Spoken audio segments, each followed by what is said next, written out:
Please welcome to the stage, Judson. Does anybody here, I'm recording this and he's recording this.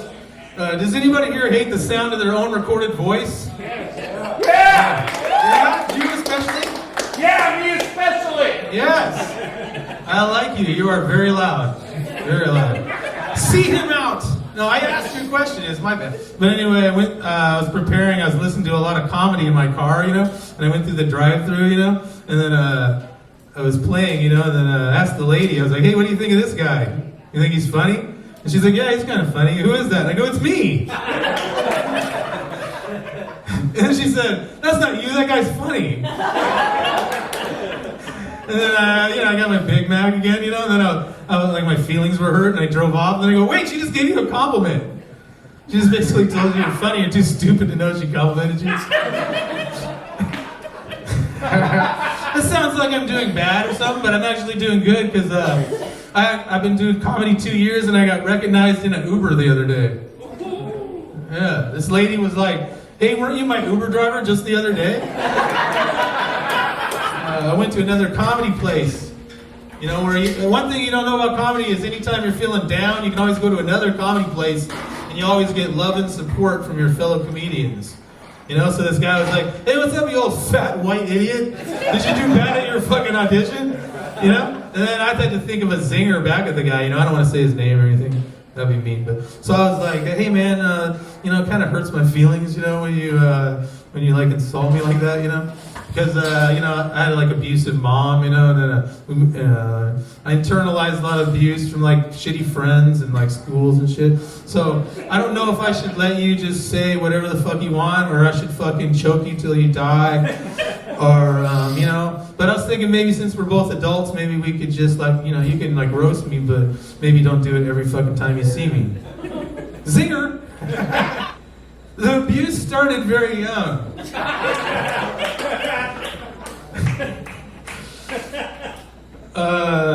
My mom would move like every 3 months, and I'd have to go to a new school, and because my name is Casey, they'd make fun of my name, because it's like, it's like a lady's name, so they call me like Tracy, or Stacy, or bitch, and I didn't like that, It didn't help that when I was a kid, I looked kind of like a girl. I don't know if I look like a girl now, but not a very attractive girl. But when I was a kid, I looked like a girl, and my mom's friends would come over, and they'd be like, "Hey, you have a beautiful daughter." Like that. And I'd be like, "Hey, I'm a boy, you fucking asshole." And then they'd be like, "Hey, your daughter's not very ladylike." Anyway, don't talk to any comedians outside; they're dangerous people. Except me. I'm cool. All of you talk to me.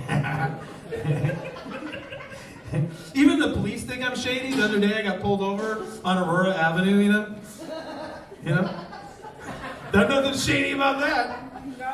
So I got pulled over on Aurora Avenue, and they detained me because my eyes are weird. This guy was like, he shined the light in my eyes, and he was like, hey, have you done any meth lately? And I was like, no, not tonight.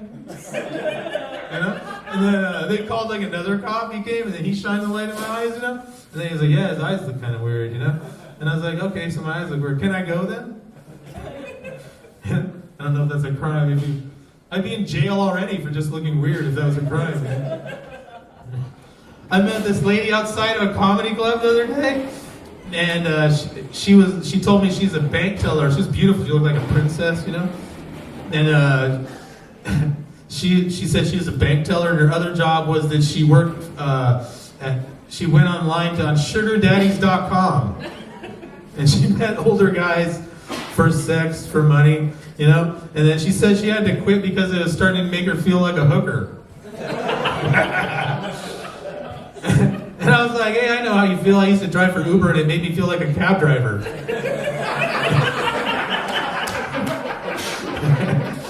And then I said, hey, don't get me wrong, I'm not against hookers. And she said, that's good, because you look like the kind of guy who would get one. And I was like, hey, I do not get hookers, for the record. There's only one situation where I would get a hooker, and that is anytime I want to. I'm free. I got money, a car. I think I could fit 3 or 4 of them there, actually. How much time do I got? 4. All right, 4. Oh shit, I can get a lot done in 4. If you know what I mean.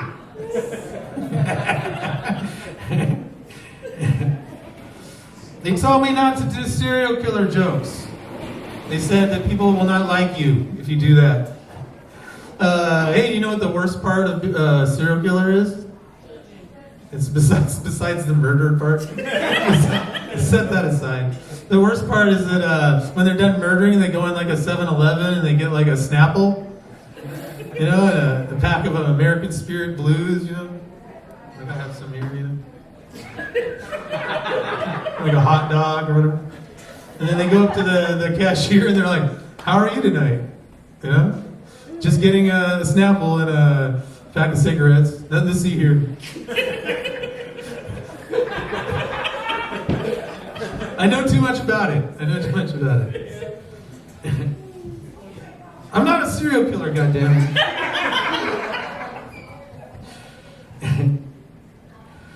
The other day, this comic named Juggalo Jake asked me to give him relationship advice. And I was like, yeah, you might not want to do that. You might want to reconsider. But okay. And he told me he met this lady and they were dating for like 3 weeks, and then she just wanted to be friends, you know?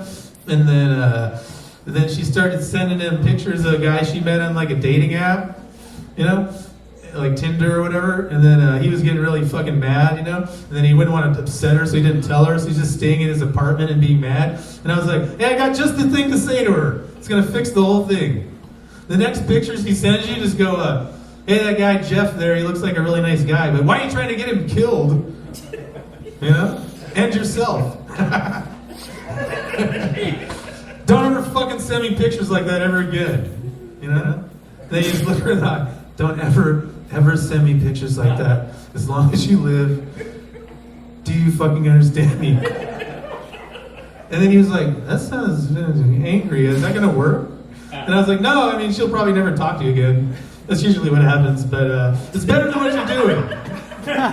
You know what I mean? You know, you don't have to deal with her shit anymore, you know? I started doing the Tinder thing myself. Tinder's kind of cool because you can get up early in the morning at like 8 a.m., you know? And you can like look at pictures of women, you know, their profiles, and you can like pretend you're rejecting them. You know, you can be like, oh yeah, you're really gorgeous, you're beautiful. Yeah, not for me. You're somebody else's problem now, you know. Sweet. But anyway, I met one that I liked, this lady. She had a profile that we matched, and her profile was one sentence. It was, I'm looking for a great guy, under 5'11", need not apply, namaste. I just thought namaste is funny, you know, even though I don't know what it means. But then I looked up namaste. You guys know what namaste means?